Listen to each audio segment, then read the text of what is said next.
If you have topics you would like to have us discuss on the Aging Well podcast, please click on the links in the episode description to send us a text or record your message or comments. We'd love to hear from you and how we can help you age well. If you benefit from the Aging Well podcast and would like to support the content financially, please click on the Support the Show link or support our affiliates and advertisers.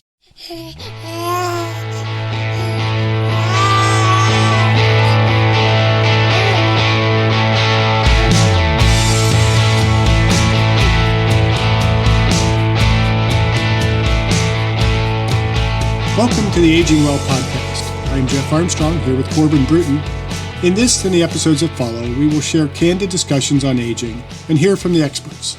We are here to inform and encourage as we experience, aging.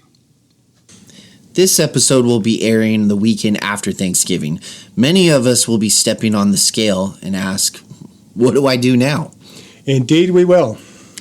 This might be a good time to talk about body weight and the perception of body weight for aging well. I agree. This is a great topic to follow the Thanksgiving holiday and in preparation for the upcoming December holidays. Where should we start? Well, let's start with BMI. You have a strong opinion about BMI? Indeed I do. What is BMI for our listeners? BMI stands for Body Mass Index. It's calculated as the body weight in kilograms divided by the height in meters squared.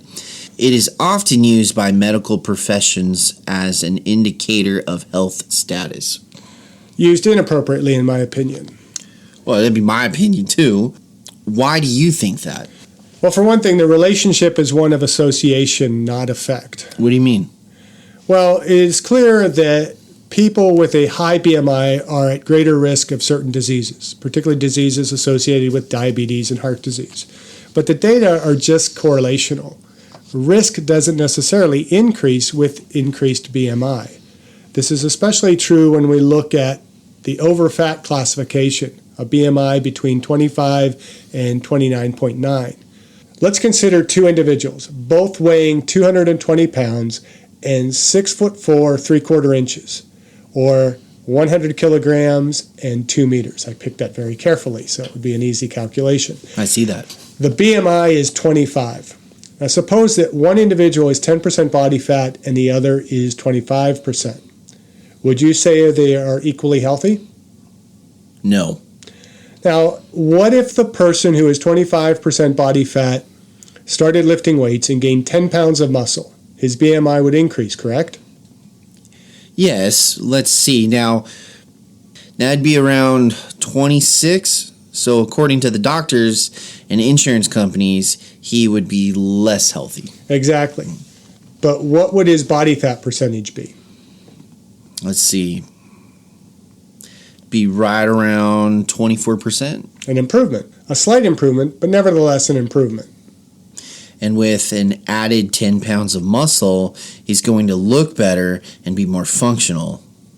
He is aging well, exactly. But what is the tendency for adults when they are over fat or gaining weight? To cut calories. Exactly. And what effect does this have? Well, honestly, it could do a lot of things. It can add extra stress to individuals because they have it in their head. They're thinking, oh man, I got to lose this weight, and so I'm gonna cut calories.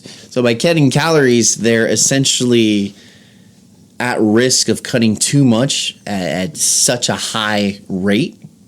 Does that make sense? And so by doing so, they're throwing off everything. They're throwing off their energy levels. They're throwing off their endocrine system. They're throwing off their just overall. Life is just not that fun when you cut that many calories at such I think that's the key there is that, life is not as fun.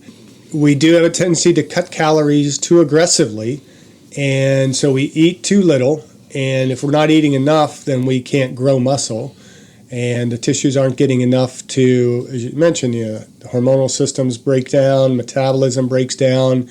We see a lot of negative effects to the body.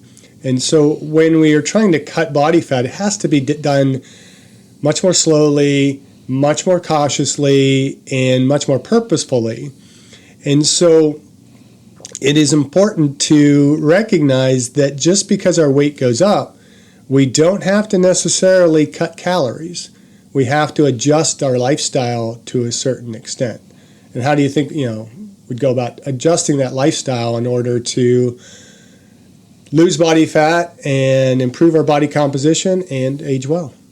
I would say exercise more. That's a good way to get rid of some of that excess calories that you've consumed, is by burning it or taking those calories and utilizing them as an energy source throughout your workout, versus the mindset of, I got to lose weight, therefore I'm just going to limit my calories. You can slowly limit them, and then the calories that you are consuming to burn extra throughout the day just become a little bit more active than what you once were. Yeah, and I think if we restrict calories too much, the effect is ultimately going to be to lose muscle mass as well as fat mass. And as we've talked about repeatedly in podcasts, it's more important to be gaining strength and at least maintaining muscle mass as we attempt to age well. So back to the post-Thanksgiving regrets. What should our listeners do? Well, first thing, don't beat yourself up over a few pounds on the scale. Get back on track with healthy eating and exercise. Lift weights. Lift weights and get a little bit more physical activity. We're not saying to skip cardio. We are saying to not overemphasize the cardio at the expense of weight training. During the holiday season, do what I call a little bit more preemptive exercise. Burn the extra calories you are going to consume. Exactly. And enjoy the festivities, but do so wisely. Any tips? Well, I think some of the best tips are to look at what your plan is for the holiday season and to work around those festivities. There are going to be work parties, family parties, get-togethers, a lot of overeating, potentially alcohol consumption, and how can we make good decisions to lessen the excessive amount of weight that we might gain and to manage our health a little bit more effectively. Daily exercise is critical, and maybe ramping that up a little bit and walking a little bit more. You have an event this evening, do a little exercise to just burn a few extra calories so that you can feel a little bit better about that slight overindulgence that you might make. Would you suggest, because right around Thanksgiving, there's always the next day, they always have some fundraiser or 5K or half marathon or something to that, like Burn the Bird or Turkey Trot. Would you think having someone sign up for that could be a good motivation to not overly consume too much the day before and kind of say, I gotta get a good night's rest. I don't want to super indulge today because the next day I got this event that I'm going to have to physically run in. Well, I don't know that you're going to be able to time your social events to kind of planned competitive activities and whatnot. But yeah, that might have a benefit in terms of causing you to control what you eat a little bit more, or especially how much you might drink the day before. But the goal should be not to not enjoy or to punish yourself for enjoying your festivities. It's just make the right decisions. And, when you're given a decision about what to eat, don't waste those decisions. I always talk about opportunity costs. I mean, if you're going to have dessert on Thanksgiving, if dessert's passed in front of you and you don't particularly care for that type of dessert, or it's okay dessert, but it's just loaded with calories, skip that one. But, if there's one that it's, grandma's pie is just something you always long for and you always enjoy at Thanksgiving or Christmas, enjoy it. Maybe not have as big a slice of it, but enjoy it. I mean, Thanksgiving time, I'm going to have probably a little bit of every piece of pie. Now, when I was a kid growing up, of course, I had better metabolism, and depending on whether it was when I was in wrestling season or whatnot, my grandmother made great cookies, great pies. I'm going to taste a little bit of all of it. And unfortunately, when you say I'm going to have a little slice of each, she basically would give you a normal slice of each of them. But, I'm not going to tell my grandmother what to do. I'm going to eat that entire piece of pie. I'm going to enjoy it, but I'm going to recognize I'm not going back for seconds on that. Enjoy it. Food should be enjoyed. And when we punish ourselves for enjoying food, it creates a lot of disordered eating. Well, it also creates an unhappy relationship with food. Also, like an unhealthy relationship, I should say. And we want to have a healthy relationship with food. And so enjoy the foods that you're eating. Enjoy them in moderation and make the right decisions. Try and choose more of the healthy options that are presented in front of you, the things that are going to fill you up so that, we're obviously going to overfill ourselves at Thanksgiving. I don't know anybody that's capable of not doing that, that's able to do portion control at Thanksgiving dinner. But, make the right choices so you're filling up on the healthier choices and less so on, the sugary dessert type of choices. What's your favorite Thanksgiving meal? Like, what's your favorite Thanksgiving meal? Not meal, Thanksgiving item. Yes, food item. Well, I'm a protein kind of guy. I love the turkey. You got to have turkey at Thanksgiving. But again, you fill up on the turkey, the higher protein is much better for your metabolism and your caloric intake than the sugary stuff. And so I do like sweet potatoes. I do kind of like them the way my mom always made them, with the marshmallows on top, and always there's a lot of brown sugar in it, so adding a little extra carbs in there, which isn't necessarily good, but again, in moderation, it's not too bad. And then the next day I'm going to go back to eating healthier, then it's not such a big deal. But sweet potatoes probably would be my preference over like a white mashed potato. I do like a lot of the vegetable foods that we might get at Thanksgiving. I like a little bit of everything. I probably try and avoid the stuffing a little bit more. I do like the stuffing, but I have a little less of a positive relationship with bread, so I can avoid the stuffing. I have just a little bit of a taste of it, but I'm going to prefer more of the vegetables and the other foods. And a lot of it is just kind of training your habits and getting to where, first of all, if you are preparing the Thanksgiving meal, try and prepare as healthy as possible. You don't have to necessarily revert back to all of the very unhealthy foods that maybe you grew up with for Thanksgiving. I know one of the dishes my grandmother always made, I still kind of like it, but I don't need it. And if I don't make it, it's not going to be an issue for me. But it's the green beans with the Campbell's mushroom soup and the French's, onions on top. It's amazing. It's really good. It's one of my not favorite. The most healthiest, and it's something that it tastes good, but I don't really need it. So if I'm not going to make it, or I'm not going to ask for it at Thanksgiving or at the holidays, so that I don't have to even be tempted to eat it. Yeah, it's actually, my aunt makes a green bean casserole, and it's so simple, but it's one of my favorite Thanksgiving meals. I would also say my second Thanksgiving item is actually leftovers. I think what's really cool about Thanksgiving is the leftovers from the turkey the night before, the mashed potatoes. You can make potato pancakes the next morning. There's nothing better than real leftover Thanksgiving turkey and a turkey sandwich. I love it. I really think that Thanksgiving is the one time of year where you can just let loose and just treat yourself to all these good, flavorful food and participate in this great holiday of feasting.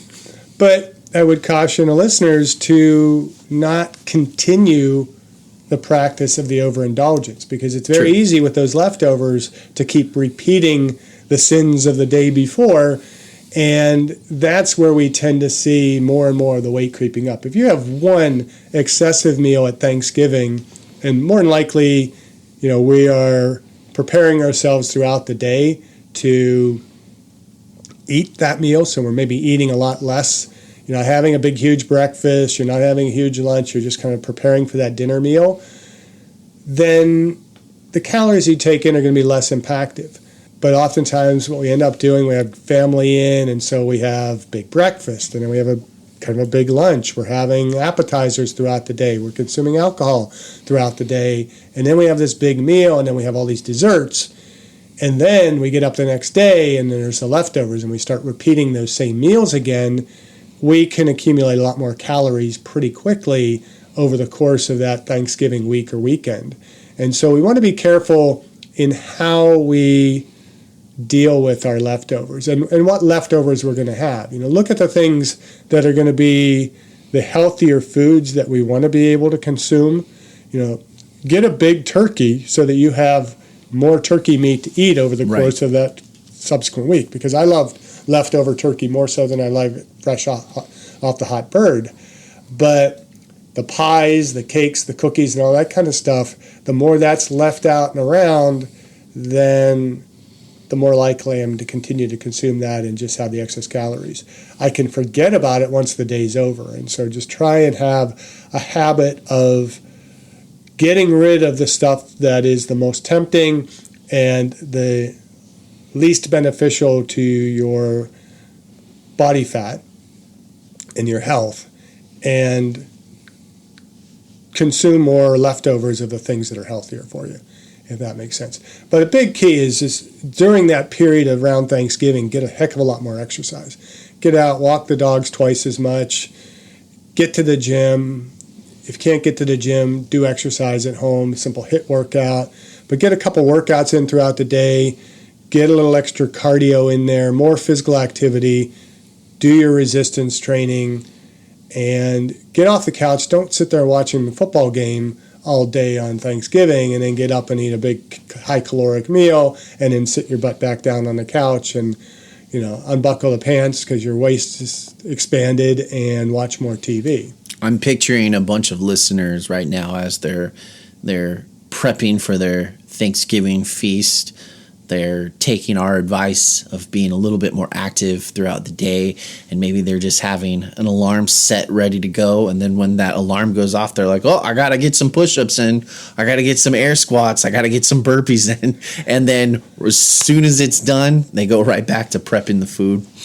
That's what I picture happening. Well, unfortunately, this will be aired after Thanksgiving. That's so true. It's a little bit of a post what do I do now kind of podcast, but hopefully people are listening to it prior to going into the December holidays and can prepare themselves a little bit more. Now, I'm not saying that we need to set a timer on Thanksgiving Day and be doing some kind of exercise, air squats or push-ups or burpees or something like that every so many minutes in order to burn calories. I'm saying just increase your regular exercise a little bit more. Be a bit more conscientious about exercise, but also enjoy the day. Don't allow it to be a torture that you're going to have to punish yourself for eating this food and enjoying this holiday. Part of living well and aging well is to live life to the fullest, right? And so we want to live our lives well. We want to enjoy family, enjoy the social opportunities, but just don't overindulge in things that are going to be regretful and things that are going to be a bit harder to recover from after the meal. And another tip I would recommend you is be a little bit more conscientious about alcohol consumption during the holidays. Make the better choices. If you're going to consume alcohol, think of the things that are going to be slow consumed, so rather than shots of Jägermeister, you might want to have I don't know if anybody does shots of Jägermeister during the holidays. College? Yeah, that was college days, but you're not consuming high density alcohol rapidly and frequently throughout the day. You want something that you can basically sip on and have it as part of your social event, but not be consuming it for the purpose of becoming intoxicated or running the risk of becoming intoxicated, but also consider the calories that might go into those beverages. So a lot of mixed drinks that we might have during the holidays have a lot of added calories in addition to the alcohol. And so drinking lighter beers, if you're drinking wine, sip it, drink a little less of it, drink less sugary wines, more dry wines. If you're consuming alcohol, some of your liquors like whiskey and things like that can be sipped on rather slowly, have less carbohydrates, and are going to be a little bit less damaging to your system. But just be smart about it and try not to make that a big focus of the holidays. Just try and limit the alcohol consumption and enjoy the presence of other people, enjoy the foods that you are consuming.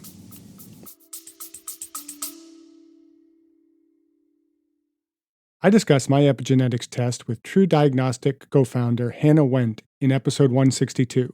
Epigenetic testing measures baseline and changes in your pace of aging, giving you the power to steer your anti-aging or health and wellness journey in the right direction. I learned that I am aging well. Click on the affiliate link in the episode description, use the promo code AGEWELL, and receive a 12% discount on your epigenetics test and monitor your pace of aging. Sounds reasonable. Yeah, sounds like stellar advice. I think it was it last Christmas or the Christmas before, I actually tasked myself with trying to decrease my body composition during the month of December. So from the time that school ended to when I went back to school. And I actually was able to lose weight during the Christmas holiday, despite still enjoying the holidays. And it was, moderating my exercise, moderating what I was eating, and, not avoiding the opportunity to socialize and enjoy, but just being smart about what I did, the decisions that you make. Hey, going back into a little earlier in this podcast, why do they utilize BMI still to this day? It's clearly an ineffective way.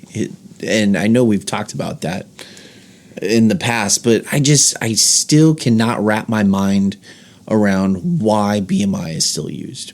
It's so ineffective. I had this same conversation this week with my students in my pathophysiology and exercise class, because we were discussing an article that was highlighting the significant increases in obesity in both adults and children. And we were talking about just ways to combat that, and the topic of BMI came up. And my response was that I don't think the medical profession, insurance profession, gets it. Part of it is they take very little, if any, exercise physiology in preparation for their medical degree. They get very little nutrition, if any. And so it is an easy tool, because all you have to do is plug a couple numbers in, and the computer can do that. And more than likely, most of the systems that the doctors are using, they get the body weight and they have the patient's height, and it immediately tracks their BMI, and so they can look at it and say, oh, your BMI has gone up. We got it. And I had students actually talk about this, where their doctors were saying that, this bothered me very much, that many of the students talked about how in school, as part of their PE, they were graded on BMI, that they had to pass. They could only fail like 2 parameters of like a fitness test, and one of those parameters was BMI. And most of them, being athletes, were going to fail that BMI. And I was like, you got to be kidding me. I mean, talk about setting kids up to have eating disorders and to be overly focused on body weight. It's just ridiculous. And I think it's just a matter of its simplicity. It's nobody has challenged it enough, and physicians just don't get it. And I think it's going to take for physicians to stand up and say, oh, we're not going to focus on this. We need to understand. And maybe what needs to happen is what I've been saying for years, is that in order to get a degree in medicine, you have to go through an exercise science pre-medicine track. And there are schools that really promote that more than others. My alma mater, West Virginia University, has a large percentage of their medical students that go through the exercise physiology program leading into medicine. And I think that is one of the factors that will ultimately change it. But I just think we just are stupid. We don't understand. I mean, there's no better way to put it. And I apologize to physicians out there that get it, but there are too many that just simply don't get it. And they're tracking the wrong stuff. We need to be tracking body composition, not some number. Because going back to those numbers that we calculated, I've pretty much used myself in those numbers because I fall into the almost perfect calculus for BMI, for using examples of healthy, unhealthy BMI. My weight right now is a little over 220. And I'm a little bit taller than 6'4" 3/4", although I might have shrunk a little bit. So on a good day, I'm 220 and about that 2-meter height. So my BMI is almost always, when I calculate it, comes out to about 25 to 26. And I can lose weight. Okay, my BMI will go down a little bit. But what does it mean if my lean muscle mass goes down too? But if I gain muscle tissue, which I continue to try and do, at least maintain as I'm aging, I'm staying healthier. But I don't want to be below a BMI of 25 because I know if my BMI drops below 25, more than likely I am losing muscle mass. And if I lose muscle mass, I'm going to lose function. And so the focus on BMI is really kind of ridiculous. We use as an example somebody who gains 10 pounds of muscle, which we know to be healthy. We know that to be beneficial for the aging population, to gain muscle mass. Gain 10 pounds of muscle mass, your BMI goes up, the doctor's going to say you're unhealthy, but your body composition has gone down. And of course, if you can gain that 10 pounds of muscle mass and lose 10 pounds of body fat, your BMI stays exactly the same, but you are tremendously more healthy. But again, you're still in the overfat category. Well, and that's what's so crazy about how your students were saying that they had to hit a certain BMI range. Like, why is that a key factor for them to pass PE? Why wouldn't an increase in doing the amount of push-ups or an increase of doing whatever, the pacer run or whatever it used to be back in the day, right? Those were all part of it, but that was just one of the things that was included in whatever lesson they were doing. Was for body composition, they were looking at BMI, and it's just, we got to get away from BMI. I think it's just a ridiculous measurement, and maybe I'm overly negative towards it, but I definitely think that BMI should stand for bullshit mass index or something like that. Okay. I don't understand. It's useless. And when we look at the health benefits regarding BMI, I've reported this before, that a lot of the research that came out during COVID showed that your risks were at their lowest when you were at a BMI that was somewhere around 25. I'd say between about 23 to 26 is probably a bit more of the sweet spot, maybe even a little bit higher. But having that extra bit of muscle mass and maybe even a little bit more fat mass is going to be more healthy to you than having a BMI that's, say, 18. Because in that case, we can be under-muscled, or we can be under-fat, or we can be both. You have people that are extremely lean and have no muscle mass. They're almost literally just all, which we'd call it skin and bones. They're not healthy, but oh wow, they have a low BMI, they got to be healthy, and that's not true. So then why aren't we focusing on a more effective way that can help educate people? I feel like the skin fold test is a tried and true way, and to show people how to actually utilize that properly, as well as include their measurements in the specific formula, like they're gaining that information and that knowledge, and they're able to utilize it a lot better than just BMI, which is, BS, as you say.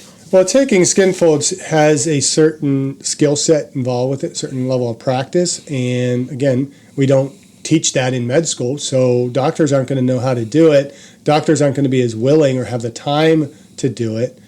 So that would kind of push it down to the nursing staff, and the nursing staff is overworked as it is.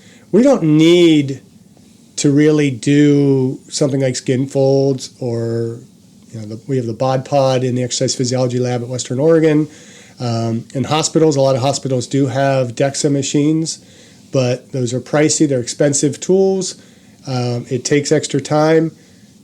Just a simple special K pinch and inch measurement can give us an indicator of, whether we are gaining body fat or losing body fat. And let's not focus on the numbers, because who cares whether you're 10%, 12%, 14%, 8%. As long as you are healthy, you have a sufficient amount of muscle mass in your body to be functional, and you're not gaining inches in your waist. Because, again, the waist is where we see, one of the best indicators for metabolic syndrome, which can lead to diabetes, heart disease, and a host of other health issues. If you have excessive amount of body fat over your belt, and I always refer to this as Dunlap's disease. If the belly Dunlap over the belt, then you're overweight. We can have some body fat. There's nothing wrong with having body fat. We got to get past this image that we get in the media on Instagram and Hollywood and all this stuff where we have to have six-pack abs, because A, that's nearly impossible to maintain. B, it's not fun to maintain. Yeah. And anybody with that, unless you just chose your parents wisely and have a naturally low percent body fat, you got to be miserable cutting calories in order to maintain that. And I would rather enjoy food a little bit, exercise a little bit more, and maybe not look quite as attractive in a bathing suit, but I'm not hanging out over my belt or any of those types of things. Have a little bit of body fat. It's healthy. It's perfectly normal and natural, and not worry about numbers. We worry about numbers all the time. Oh, I got to get my body fat down. It's like, okay, you pinch an inch. You're not hanging over your belt. Your waist circumference isn't significantly larger than your hips, male or female. You're going to be fine. And just focus on, well, okay, can I get that pinch a little bit less? And am I able to function and perform at a level that is adequate for my lifestyle, for my career, and for my health? So you're basically saying body fat's okay. It's when the body fat turns into that visceral fat where it's coating the organs. That's where one should be a little bit more concerned. Yeah, visceral fat is definitely where the greater health risks are going to be. That little bit of subcutaneous fat that we all have across our body is not going to be as big a deal. But when subcutaneous fat, where we deposit it, is going to be a little bit more indicator of our health. But yeah, looking at our midsection, there are people who don't really carry a lot of body fat on the surface, but a lot around their internal organs. That is unhealthy. And so, yeah, worry about reducing our body fat to a healthy limit. If your BMI is over 30, it's very likely that you are in an unhealthy state. Very rare for to see bodybuilders, powerlifters that are really lean and so muscled that their BMI is going to be over 30, even though they might be under 10% body fat. And so, but that's pretty obvious. You look in a mirror and you're just this chiseled mass of muscles. The BMI is obviously not going to do anything for you. Right. So, BMI taken in conjunction with what we see in the mirror can give us a little better indicator of our status. But as a number alone, it is purely bullshit. So in conclusion, I would say exactly what you said. BMI is kind of BS. It's nothing that one should fully wrap themselves in. However, it can be used as a somewhat decent tool. Ideally, though, skin folds. And if you're truly worried about gaining the weight, just remember to stay a little bit more active, especially as the holiday seasons are right around the corner. Get a little bit more activity in throughout your day, but at the same time, don't be afraid to indulge in some awesome, amazing food, especially grandma's pies around the holidays. And if you do this, you stay active, you maintain a somewhat decent calorie count throughout the rest of the year, indulge a little bit, celebrate, laugh, be around loved ones and memories. This is all a great way for you to age well. Thank you for listening. I hope you benefited from today's podcast, and until next time, keep aging well.